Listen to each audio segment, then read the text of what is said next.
நம்மளுடைய உணர்வுகள், நம்மளுடைய ஃபீலிங்ஸ், அதுக்கு தான் நம்ம வந்து ஃபர்ஸ்ட் இம்பார்ட்டன்ஸ் கொடுப்போம். பிகாஸ் ஹார்ட் வந்து அவ்வளோ இம்பார்ட்டன்டான ஒரு ஆர்கன்.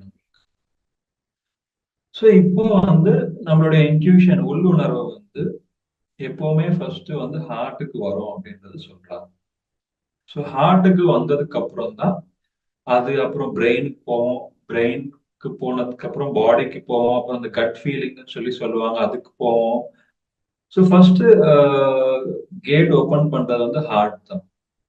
பிகாஸ் நம்மளுக்கு பிடிச்ச விஷயங்கள் வந்து ஹார்ட்டுக்கு தானே தெரியும். எனக்கு ஒரு விஷயம் பிடிக்கும், இந்த இடம் பிடிக்கும். ஏன் பிடிக்கும்னா எனக்கு மைண்டுக்கு பிடிக்காது. ஹார்ட்டுக்கு எனக்கு இந்த இடம் பார்க்கணும் அப்படின்னு ரொம்ப ஆசையா இருக்கும். ஒரு கோயிலோ, இல்ல ஒரு வாட்டர் ஃபால்ஸோ, இல்ல ஒரு அம்யூஸ்மெண்ட் பார்க்கோ, அது எல்லாமே ஹார்ட்டுக்கு பிடிச்ச விஷயங்கள்.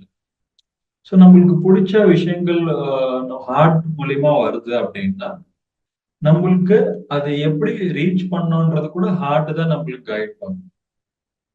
ஸோ அதனாலதான் இன்ட்யூஷன் வந்து நம்மளுக்கு ஹார்ட்ல இருந்து வருது அப்படின்றது சொல்லலாம்.